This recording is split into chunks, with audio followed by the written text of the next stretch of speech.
Okay, so if you watch the first video, you'll see how we prepared the beans and how we got everything ready for them to just be plain canned beans. I didn't add salt. That makes them a little bit boring, but you can add all your salts and seasonings when you use them.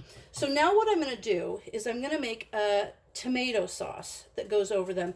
And you can make tomato sauce from scratch like you would make ketchup from scratch, or you can use just bottled ketchup. And I found in my pantry that I have a big bottle of ketchup, and that's why I decided to do this with this extra bit of beans.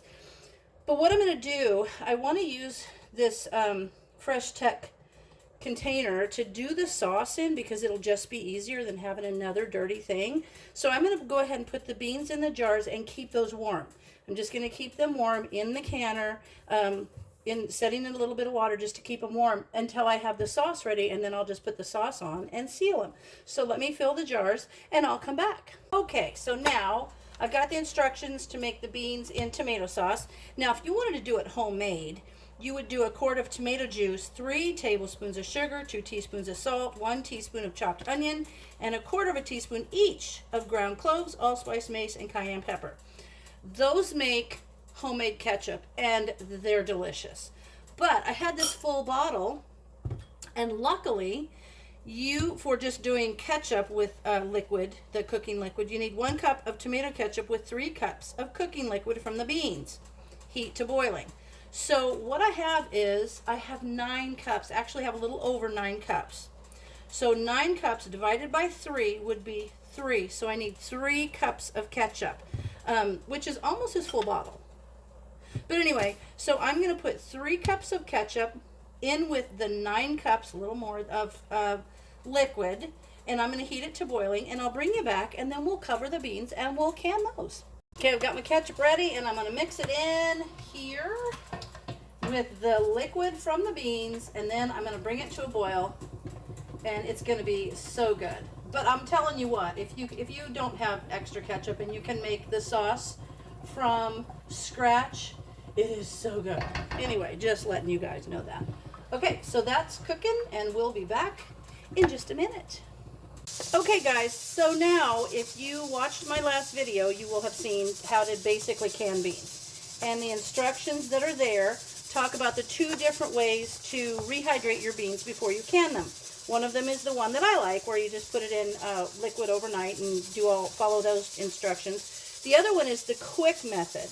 Now, I did the long method for the beans that I canned, that are just plain beans. But now I want to make the ones that have the tomato sauce. So that's fine.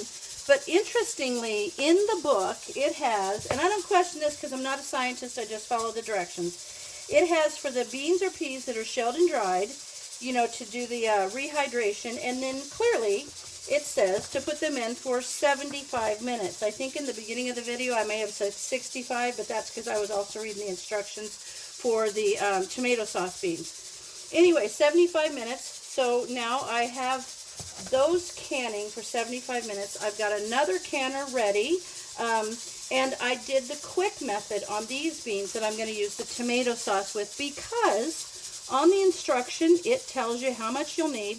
It also says to sort and wash the beans and add 3 cups of water for each cup of dried beans. Boil 2 minutes, remove from the heat, and soak for an hour and drain. I did that because this recipe does not say to do the overnight or the 12 to 18 hour method. It clearly says just to use the quick method. And then it says heat to boiling in fresh water, save the liquid for making the sauce, and make your choice of the following sauces. I did the tomato sauce, which is 3 cups of liquid with 1 cup of ketchup, because I just did the store-bought ketchup kind. But it says to process them for 65 minutes and not 75 like the regular beans. It says fill hot jars 3/4 full with hot beans. You can add pork and ham if you want, and then you process these for 65 minutes. So there's that. So the first beans, just to clarify on my recipe, is you can do either method to rehydrate them. You can, and then you put these in for 75 minutes. But the other ones that I'm doing with the tomato sauce are to do the quick method, and then you process them for 65 minutes. Why that is, I don't know. Maybe I'll do a little research and find out. But here we go. I've got the sauce ready, and I've got a jar of beans that I have filled. And so I'm going to fill these jars with this awesome sauce, and it smells great. And this is great because these are good to use for chili or red beans and rice, which is going to be the recipe that I'm going to make using them. So that will be yummy. Okay. Sorry that was confusing. Sometimes that's what happens when you read more than one recipe at a book at a time. Let me get my paper towel. But that's why I always check. You know, I never want to just rely on my memory for doing things like this, because it's pretty important that these things are done right. Oops, losing my little lids. And there's those Tadler lids. And just a note, you don't have to sterilize your jars because they're going to be going in the pressure canner. So awesome. That's not necessary. There you have the beans with the tomato sauce. So I will come back to you when the other ones are finished and when these are finished. Speaking of doing a little research, I actually did research something, because when I was looking at this recipe, I thought, you know, that would be awesome to do it with barbecue sauce. I thought that would be a good idea. And I did a little research on it. Couldn't find anything where you could do this. And I can clearly see that the ketchup has made this this liquid thicker than just plain water, obviously. But I wanted to see if I could do it with barbecue sauce, because I thought that would be awesome. I couldn't find anything, so I contacted our director of our county extension office for the home food preserver program. And she said, you know what, it's probably because, and this makes sense to me, there's really no, people make barbecue sauce a lot of different ways.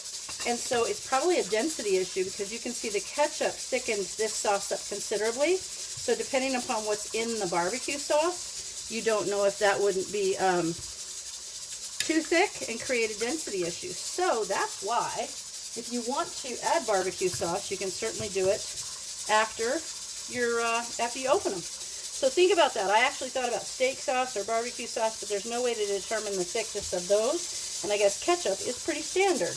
Okay, so this is the beans and tomato, and you can tell that there's sauce in there because you can see it. And it will, as it settles down, it'll kind of mix in better, but you can see how clear those are, because those are just the beans in the bean broth. And those are a little bit different because they've got the sauce in them. So you can see that that will settle out, and those will be, ooh, yummy beans and tomato sauce. Hey guys, thanks for watching.